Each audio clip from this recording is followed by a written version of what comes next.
É com muita alegria que nós iniciamos mais um Tecendo Saberes, lembrando que desde o primeiro nós contamos sempre com o empenho, entusiasmo e dedicação de nossos estudantes, que sempre foram fundamentais para que esse trabalho acontecesse. Este ciclo de encontros, promovido pela linha de pesquisa em educação, filosofia e formação humana, ele tem se consolidado como um ambiente de reflexão crítica sobre os desafios contemporâneos da educação.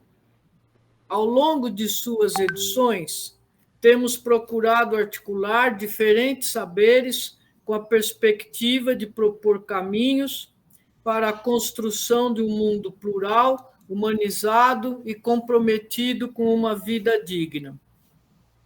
Desde o primeiro encontro, nossa proposta é a de resistir à barbárie e à distopia, valorizando a importância do diálogo, da escuta e da troca de experiências.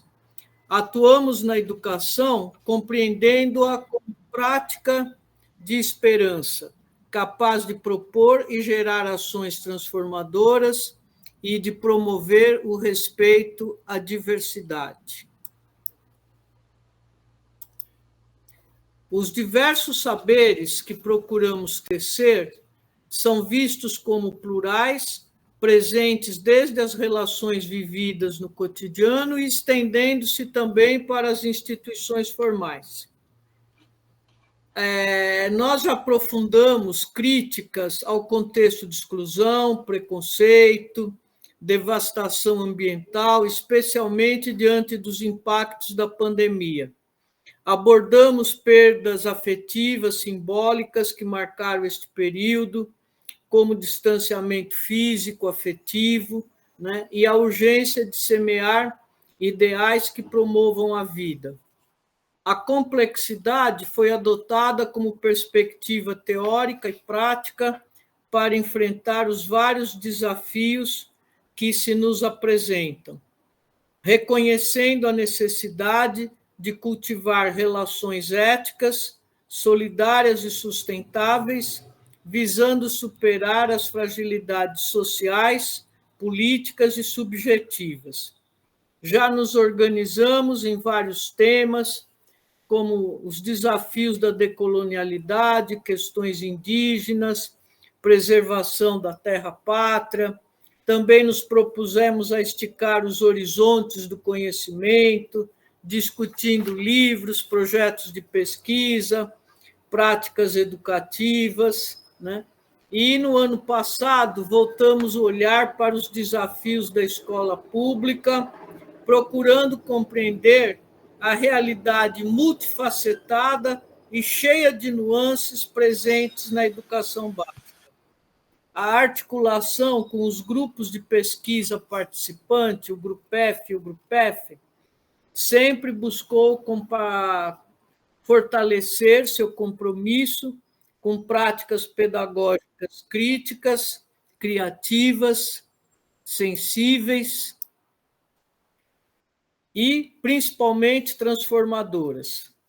Estas premissas nos levam, neste momento, a propor a discussão sobre saberes para habitar a Terra.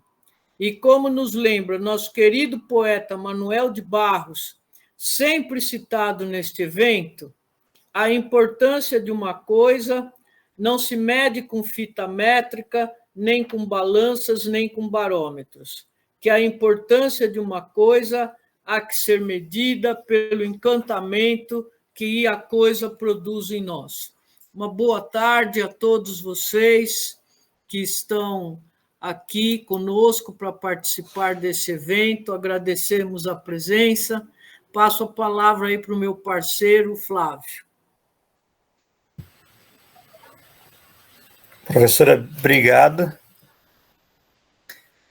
Eu acho que, tendo em vista o horário do palestrante, do Dr. Niro, acho que a gente pode deixar as considerações para o final e abrir já a apresentação para ele. O que a senhora acha? Acho que é uma boa ideia. Vamos fazer isso, então nós passamos para o Rafael a palavra? Sim. Eu vou projetar aqui, tá? Tá bom. Rafael, você faz aí, nós agradecemos imensamente o professor Dr. Niro Iguchi, que desde o primeiro momento que nós fizemos o convite, ele sempre mostrou imensa disponibilidade, ele está de viagem marcada, então ele vai fazer sua exposição e as perguntas ficarão para outro dia. Ele até se dispôs a responder do Uber, mas nós não achamos que isso é justo com ele, né? Então, Rafael, você tem a palavra.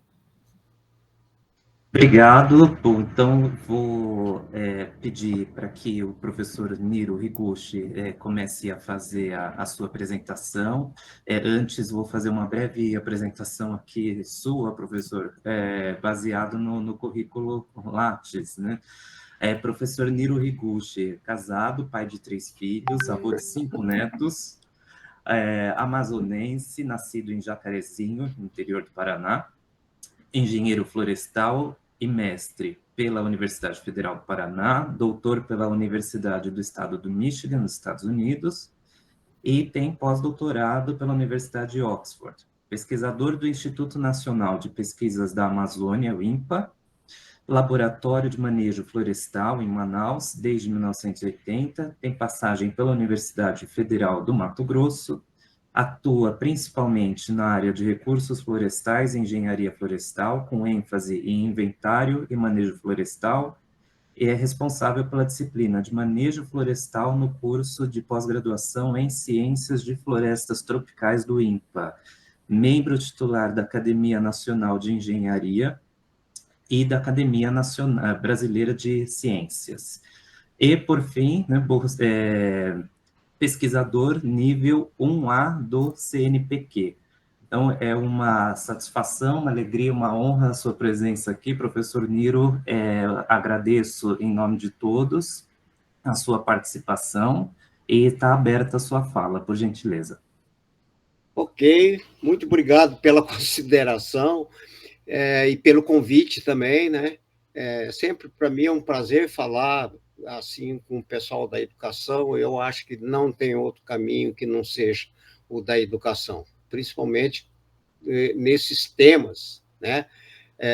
Desses problemas ambientais que não deixam de ser problemas sociais, né? Então eu vejo tudo isso como problemas sociais. Mas eu vou tocar nesse assunto.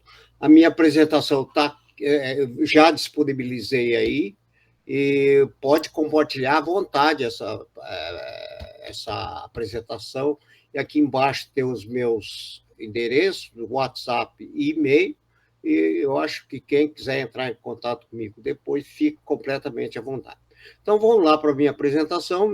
A professora Cleide me pediu para falar sobre a mudança do clima global e essa relação com a floresta amazônica. Então, vamos lá, primeiro slide, por favor. Então, nós temos que considerar como questões de fundo, nessa questão de mudança do clima, todos os problemas ambientais decorrentes da Revolução Industrial.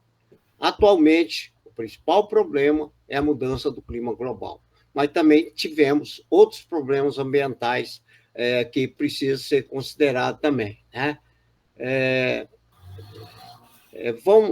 Então, aqui, o que nós temos? Isso daqui é um aumento da população, aumento de consumo e, naturalmente, o aumento da poluição, principalmente na questão das emissões de gás de efeito estufa.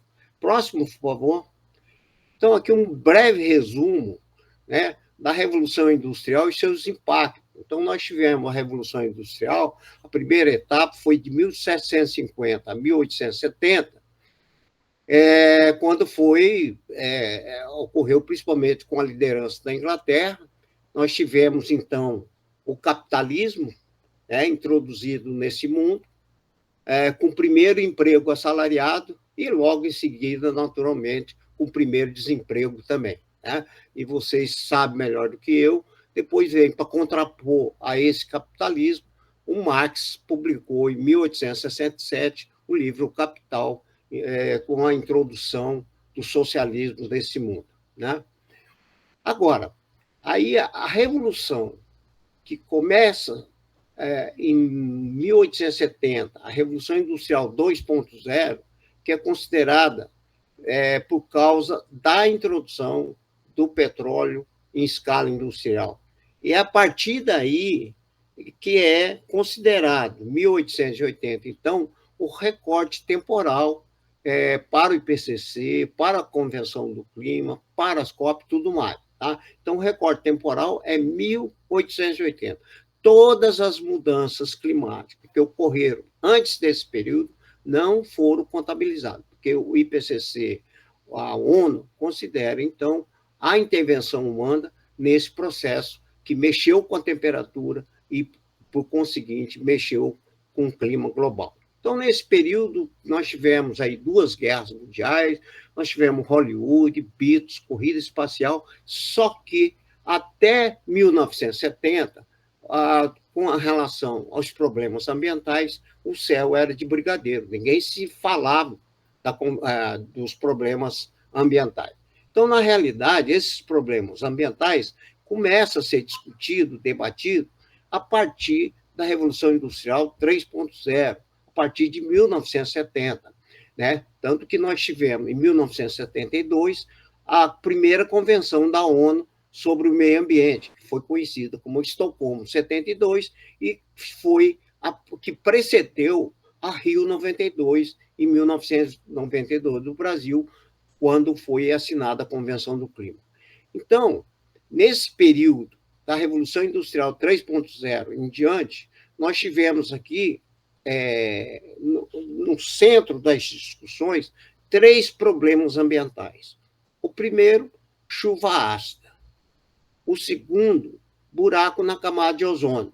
E o terceiro é o aumento de gás de efeito da estufa na atmosfera, que causou o aquecimento global e, consequentemente, a mudança do clima.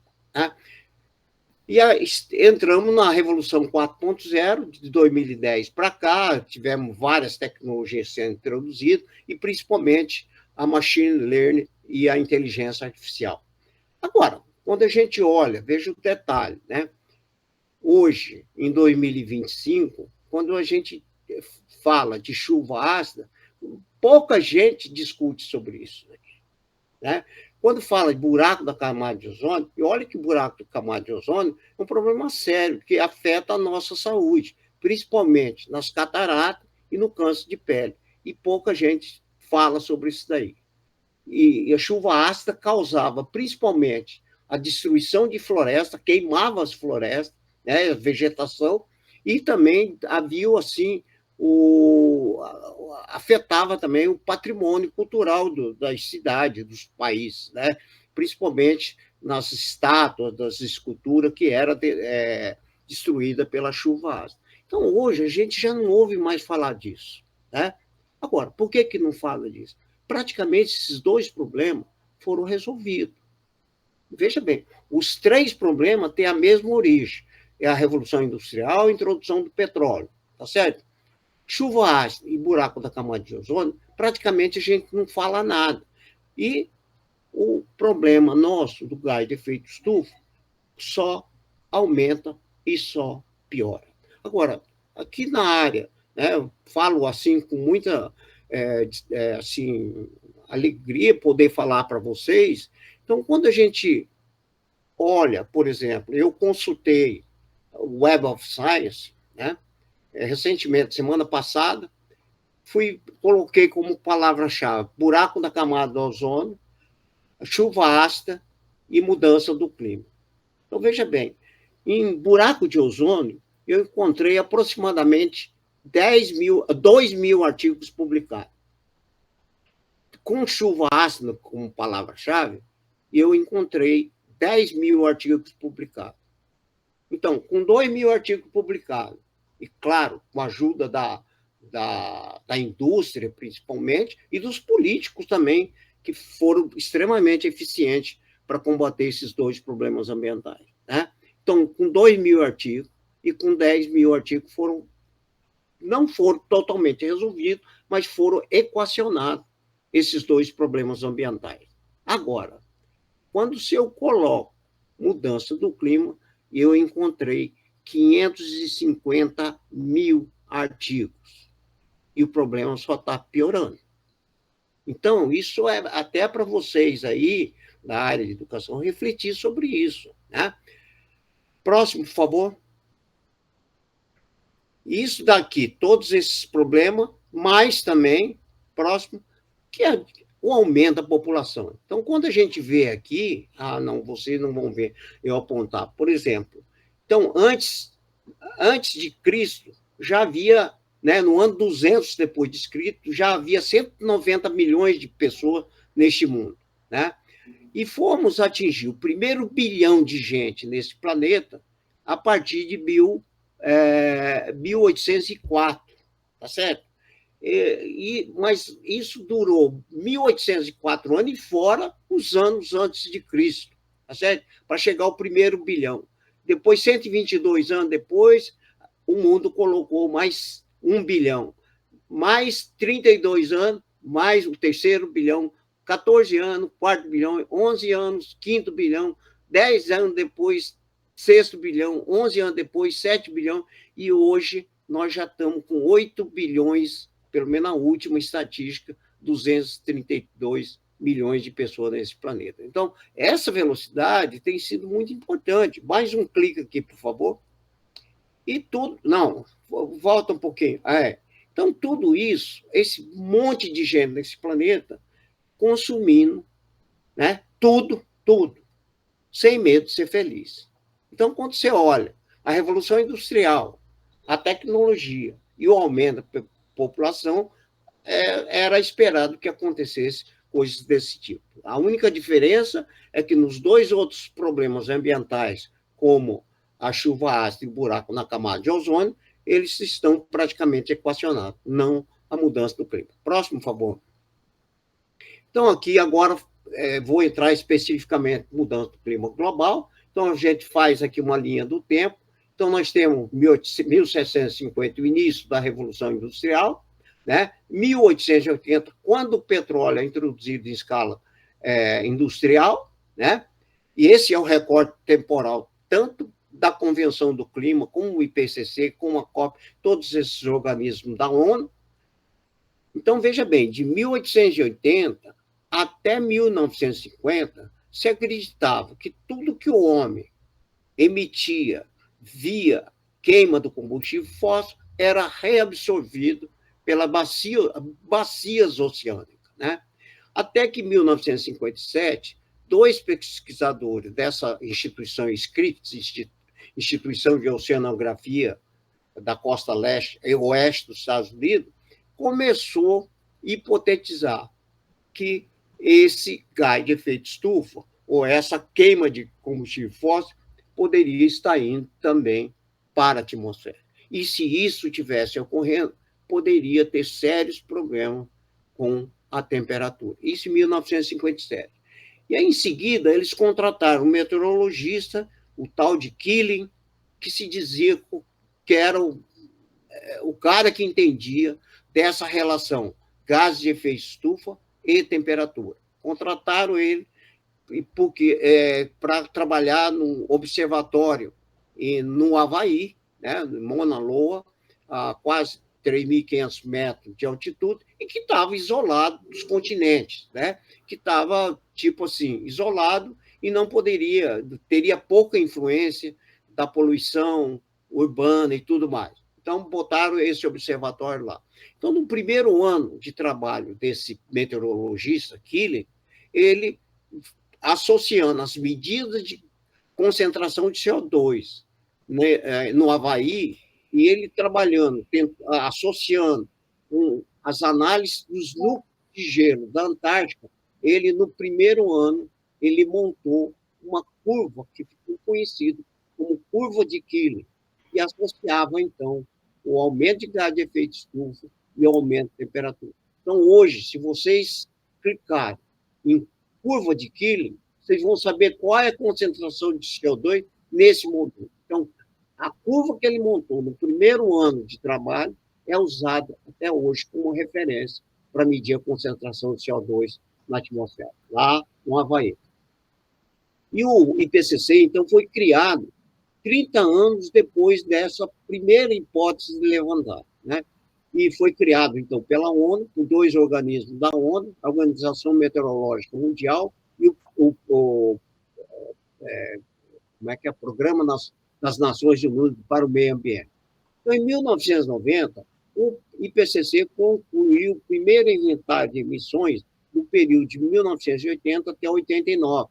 E foi concluído que aquilo que eles pensavam que poderia estar acontecendo realmente foi confirmado. 50% das emissões pela queima de combustível fóssil estava se acumulando na atmosfera, principalmente na primeira camada da atmosfera, na troposfera. Aí isso foi o que preparou para a Convenção do Clima, que foi assinada em 1992. Então, o grande problema descoberto era as emissões de gás de efeito estufa. Muito bem. Então, a meta, o objetivo da Convenção do Clima era manter, né, em 2010, 2020, os níveis de 1990, para que a temperatura não fugisse do controle, porque se esperava tudo isso para não ultrapassar 2 graus de diferença de temperatura até o final desse século. Aí, como poucos países tomaram iniciativa para diminuir as suas emissões, foi estabelecido o Protocolo de Kyoto em 1997, justamente para introduzir metas obrigatórias de redução. Mas, mesmo assim, também não foi muito para frente. E em 2015, no Acordo de Paris, não é uma meta obrigatória, mas é um desejo político, porque o mundo não, no final desse século, não ultrapasse 1,5 grau. Porque eu só vou dizer, eu vou mostrar aqui daqui a pouco também, isso se chama anomalia de temperatura. Anomalia de temperatura nada mais é do que a temperatura média de um certo período em relação à temperatura média do ano observado. É isso a anomalia. Então, que essa anomalia não seja acima de 1 grau, não mais 2 graus, mas 1,5 grau. E nós estamos próximos de atingir esses 2 graus. Bom, e em 2025 nós teremos a COP no Brasil, em Belém. Próximo, por favor. Então, o resultado foi confirmado, então, que houve um aumento de temperatura, né, no período de 1880 até 2004, ou seja, período de 124 anos, houve um aumento de 0,74 graus. Né? Isso daqui acaba confirmando que durante um período acima de 30 anos, né, houve um aumento de temperatura, houve uma anomalia sempre positiva. E isso caracterizou, então, uma mudança no clima. Simples assim. Então, mudança do clima não é uma crença. Eu acredito ou não acredito na mudança do clima. Mudança do clima é conceitual.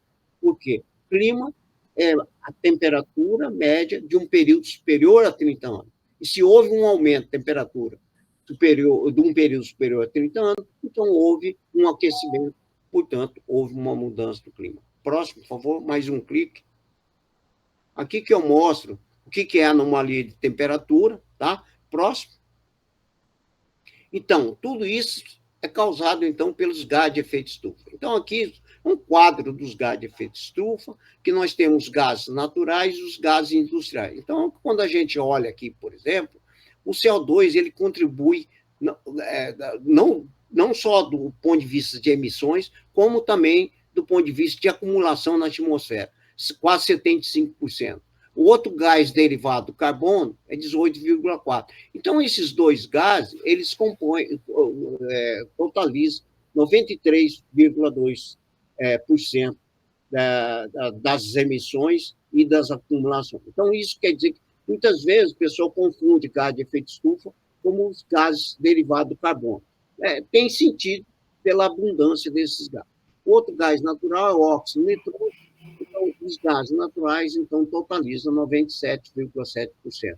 E os gases industriais, que são mais perigosos do que o gás carbônico ou CO2, mas eles têm menos quantidade, em torno de 2,3%. Próximo, por favor. Então, veja bem, aqui quando a gente olha, então, como eu falei para vocês, a grande meta da Convenção do Clima era manter as emissões ao nível de 1990. Então, vocês olham aqui em 1990, era 38 gigatoneladas, ou seja, 38 bilhões de toneladas de CO2 equivalente. Tá? Isso em 1990. Em 2019, as emissões totalizaram 59 bilhões. Então, não só não mantemos as metas de manter as emissões de 1990, como nós aumentamos 55% das emissões. Isso mesmo depois de 29 COPs. Né? Então, é esperar demais que alguma mudança ocorra depois da COP30 no Brasil. Próximo, por favor. Então, aqui, nós temos, então, essas anomalias gráficas. Então, pode ver que, no período de 1880 até 1938, as anomalias foram negativas. E, do 1938 até 1977, elas ficaram oscilando para cima e para baixo. A partir de 1977, essas anomalias só foram positivas. Né? Próximo, por favor. Mais um. Então, o que a gente vê aqui é o seguinte, né? A gente sabe, então, por definição, por conceito, que o aumento de gás de efeito estufa faz aumentar a temperatura. Muito bem. Em 2020, nós vivemos um ano da anomalia, da Covid, né? Da Covid sanitária, da crise sanitária da Covid. Tá? Então, veja bem, nesse ano, cada um de nós aqui diminuiu as suas emissões. E no mundo, as emissões foram 7% menores do que o ano anterior. E o aumento de CO2 foi apenas 22% menor do que em 2019. Mas a temperatura, olha aquela flechinha em cima do ano de 2020, nesse caso, naquele ano, ela só perdeu para 2016. Só perdeu para 2016. Então, mesmo diminuindo as emissões, a temperatura foi a segunda maior da série histórica, de 1880 até 2020.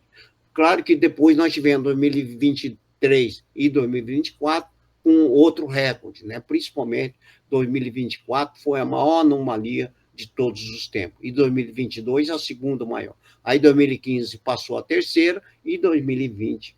Então, o que a gente vê aqui é o seguinte, né? De tudo que se fala da mudança do clima, essa talvez seja a mais preocupante de todas. Porque, veja bem, tudo que a gente fizer hoje pode não ter resposta amanhã. Tá? Ou seja, o que nós temos que fazer hoje para diminuir as emissões é para que a próxima geração, pelo menos, não sofra o que nós estamos sofrendo. Tá? Veja bem, que isso é muito profundo, né? Porque as pessoas ficam falando de floresta, não sei o que, vai aumentar rio. Não. É essa temperatura que está fazendo toda essa bagunça no tempo do planeta Terra.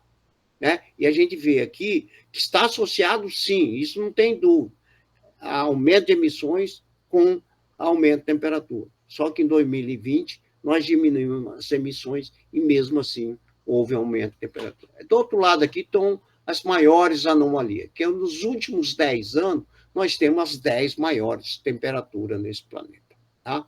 Próximo. Bom, agora falando de floresta. O que a floresta tem com isso? Né? A floresta é composta principalmente de árvores e outras plantas. Tá? E a árvore e as outras plantas, elas se alimentam de CO2. Ela usa o CO2 da atmosfera como alimento. Tá? Então, por meio da fotossíntese, a planta ou a árvore transforma o CO2 da atmosfera em açúcares. A madeira, por exemplo. Tá certo? A fotossíntese é um processo fotoquímico que consiste na produção de energia por meio da luz solar e a fixação do carbono proveniente da atmosfera. A fotossíntese é um processo que ocorre no interior da célula vegetal a partir do CO2 e água, como forma de produzir os açúcares. E nós sabemos, então, acabamos de ver que o CO2 é o principal gás de efeito estufa. Então, a floresta em si, só o fato dela se alimentar de CO2, ela realmente tem uma importância extraordinária. Próximo, por favor. Então, por exemplo, se você se perguntar qual o papel da floresta no processo de mitigação dos efeitos da mudança do clima, é só responder perguntando.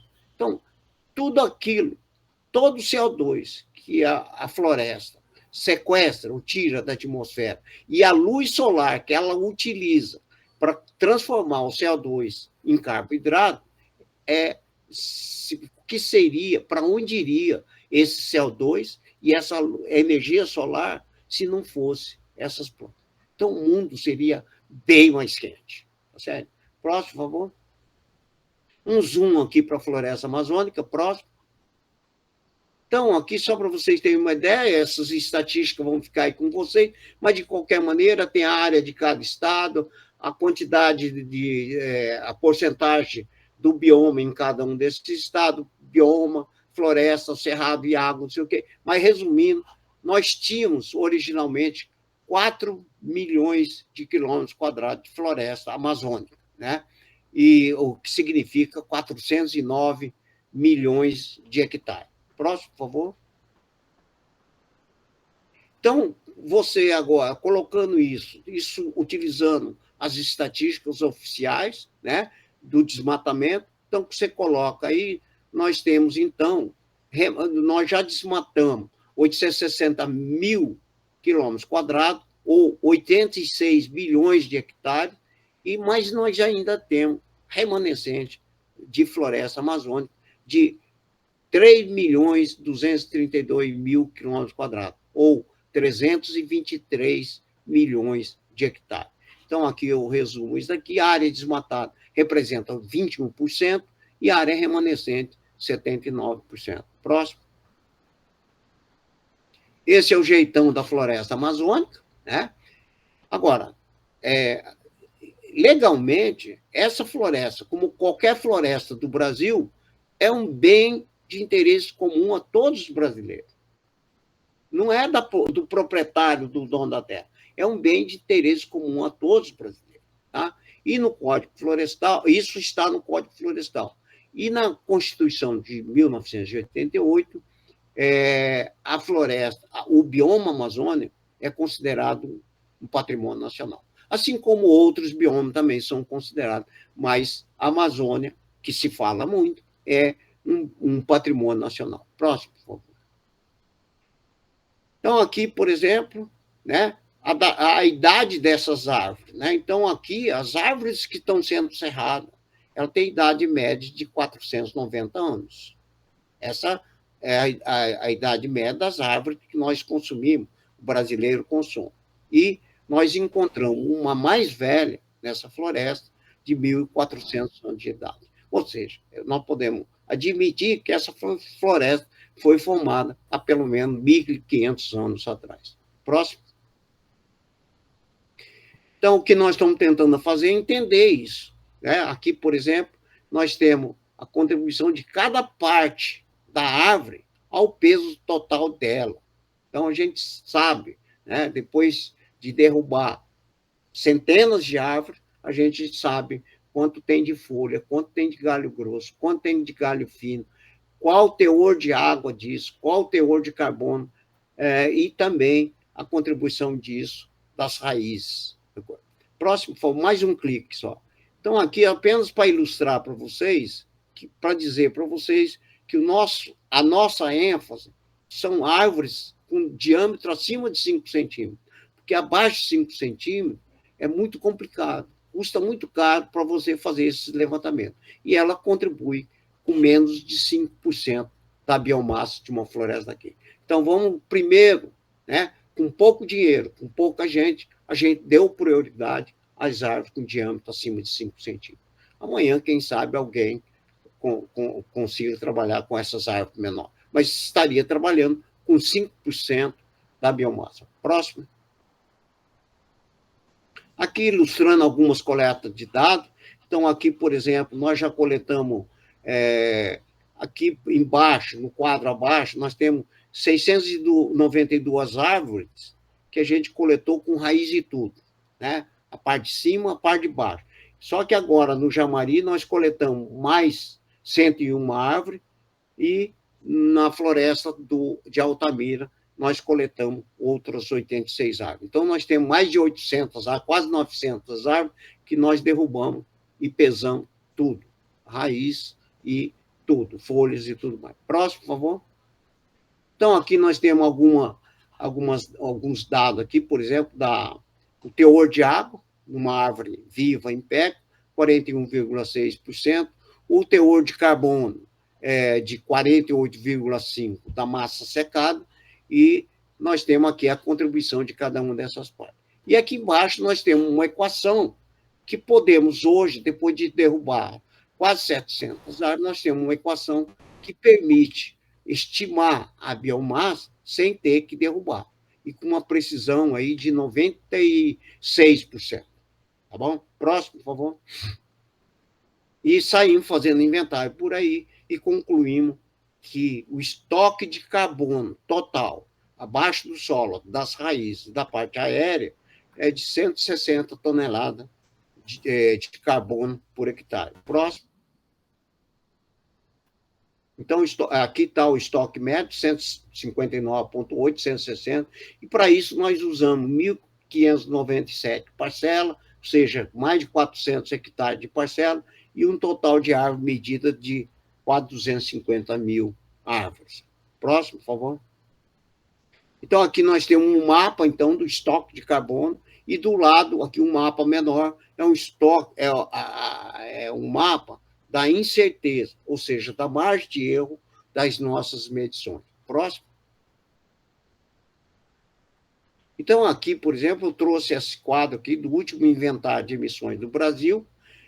Então, quando você olha, né, a emissão brasileira de 2020, se não me engano, foi de 1,675 bilhão de toneladas de CO2 equivalente. Então, quando a gente olha o tamanho da floresta, o estoque médio, o estoque geral disso daqui, nós temos, então, 178 bilhões de toneladas de carbono. O Brasil emite 1,675, isso significa que o estoque de carbono nas florestas da Amazônia pode neutralizar as emissões brasileiras durante 106 anos. Né? E em relação às emissões globais, a gente pode reduzir, neutralizar até de 3 anos as emissões globais. Próximo, por favor. Então, se a gente olhar essa capacidade de neutralizar o carbono emitido pelo Brasil e pelo mundo, a gente poderia dizer que nós temos argumento suficiente para dizer proteja a floresta amazônica. Mas a gente acha pouco.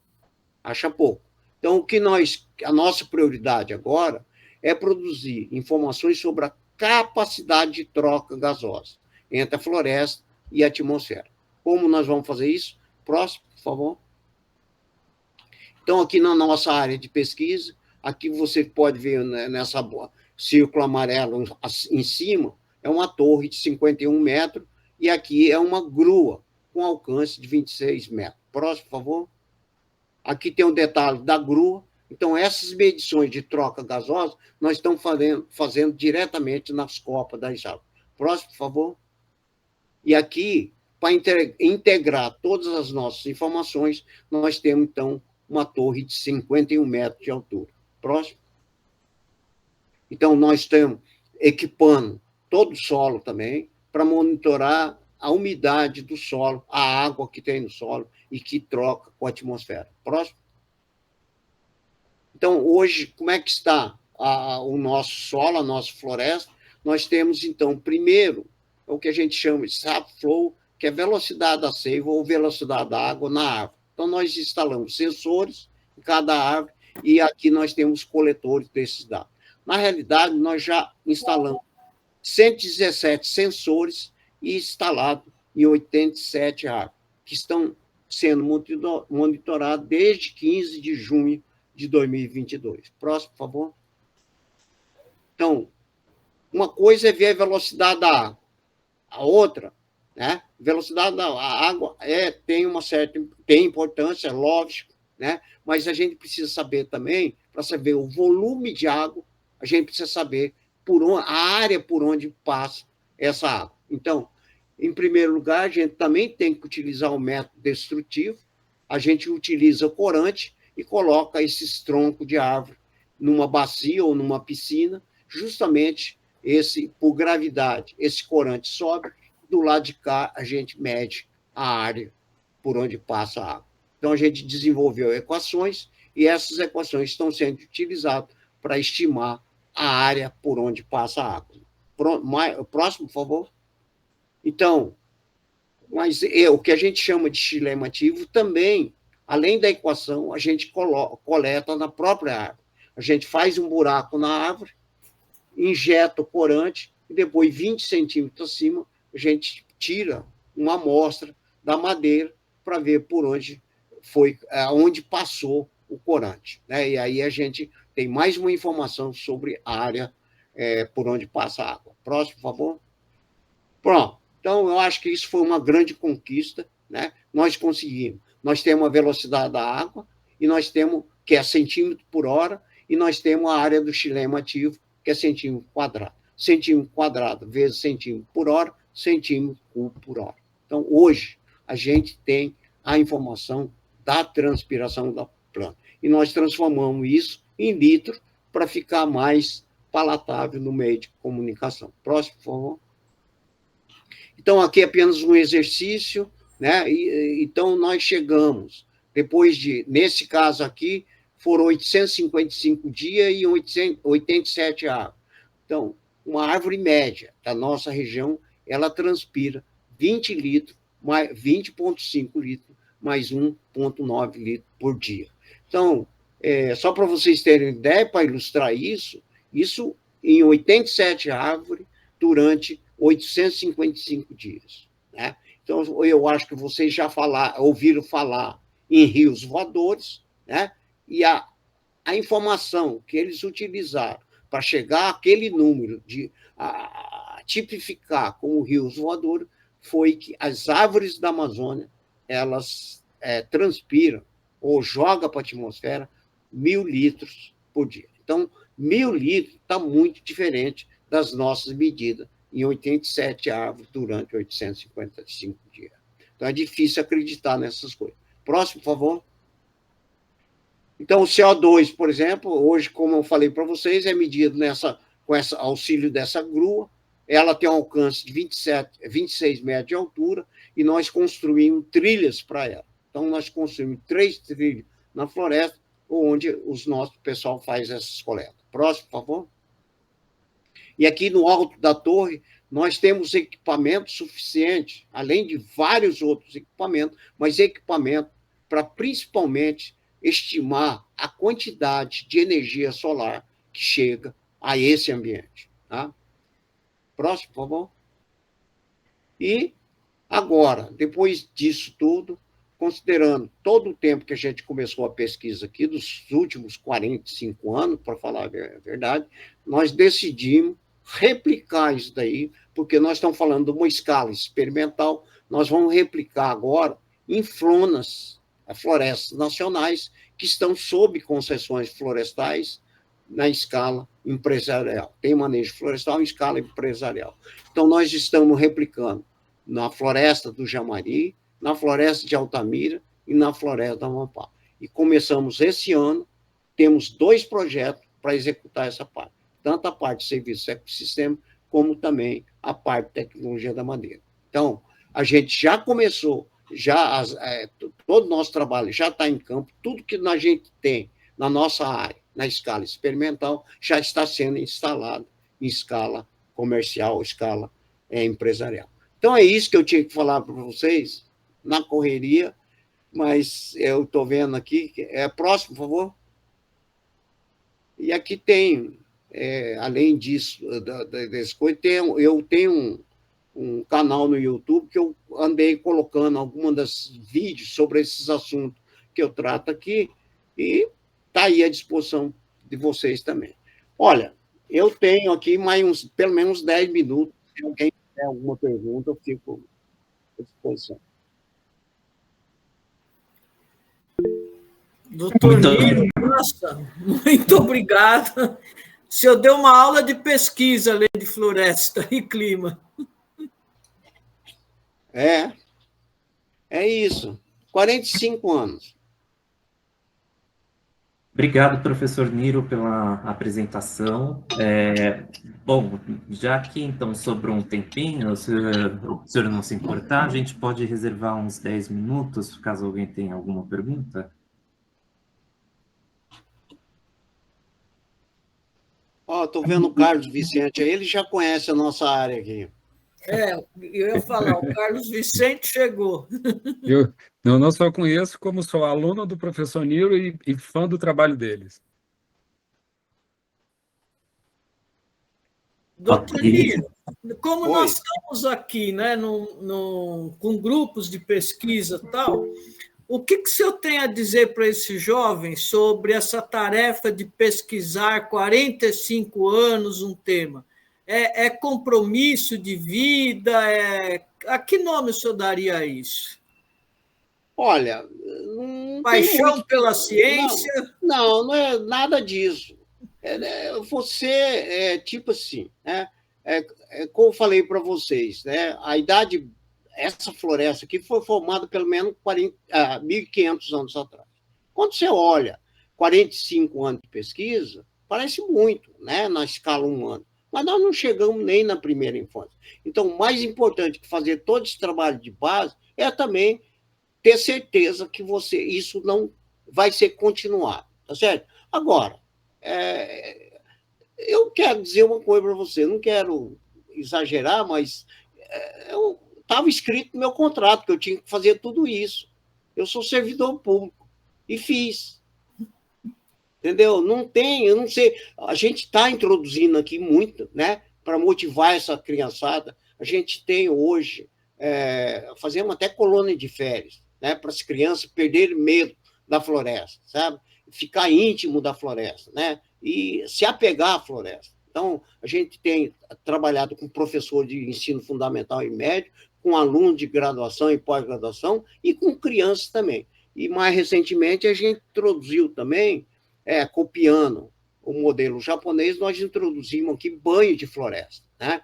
O banho de floresta com terapia mesmo, sabe? Então, estamos fazendo nossa parte, sabe? Estamos fazendo nossa parte. E eu convido vocês a conhecer essa área, que é um lugar que tem espaço, tem infraestrutura para receber um punhado de gente, né? Então, seja bem-vindo aqui, que meus endereços estão aí, é só entrar, eu sou facinho, só dizer que quer fazer por eu vi aqui, Flávio quer fazer banho de floresta. Nós já fizemos 2, 3 vezes banho de floresta aqui. Só que hoje nós temos 2 meninas fazendo doutorado, uma fazendo doutorado, outra mestrado nessa área. Então, daqui 1 a 2, por enquanto, nós estamos improvisando, copiando o que os japoneses fazem no Japão, estão fazendo aqui. Mas só que daqui 2, 3 anos nós vamos ter uma profissional trabalhando com banho de floresta. Tem mais gente querendo aqui. Alguém tem mais?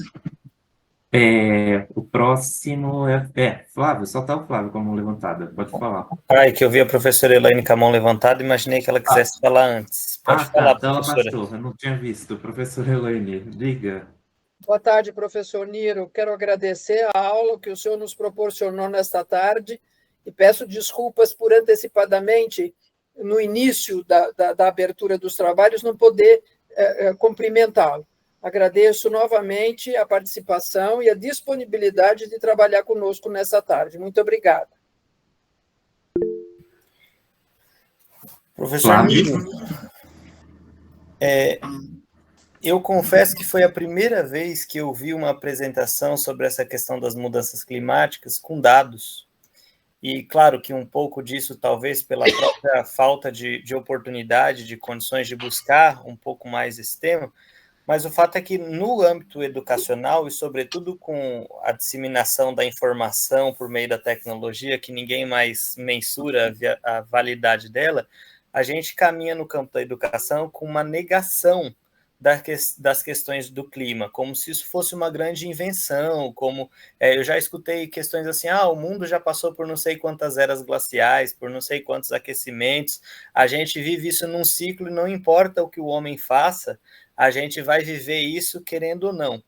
E o senhor aponta aí com os dados, quando o senhor fala ali na pesquisa que em 2024 reduziu o clima, a temperatura, mesmo reduzindo a taxa de emissão, teve um aumento da temperatura.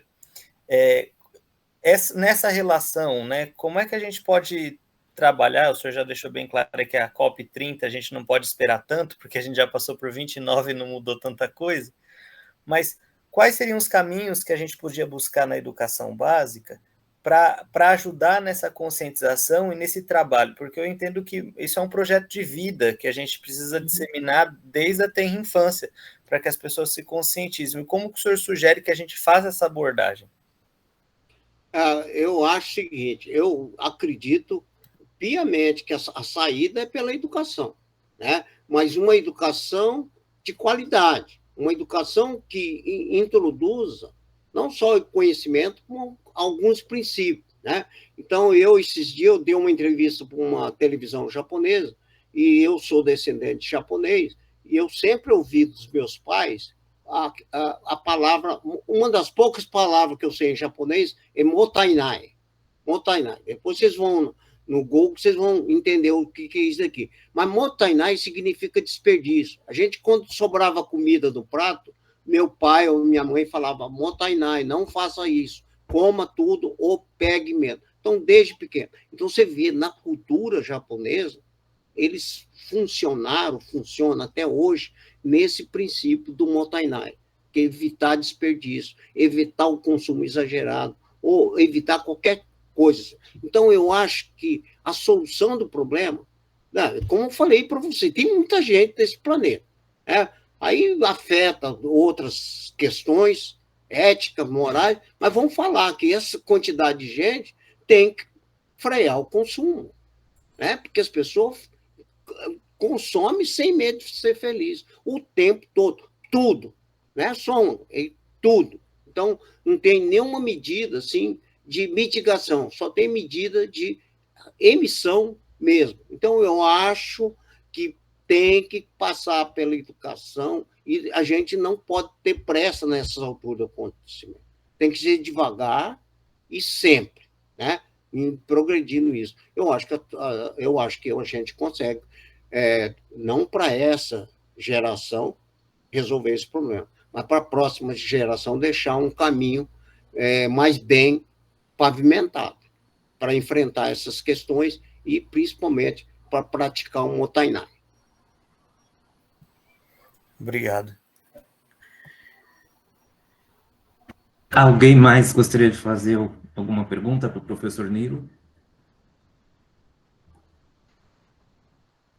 Acho que nós temos muito que agradecer, né? Você quer falar, Laís? Laís levantou a mão.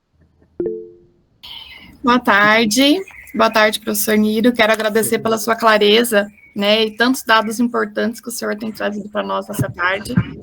Para nós, profissionais da educação, é necessário que tenhamos acesso a esses dados, né, para que nós possamos fazer o que o senhor disse, né.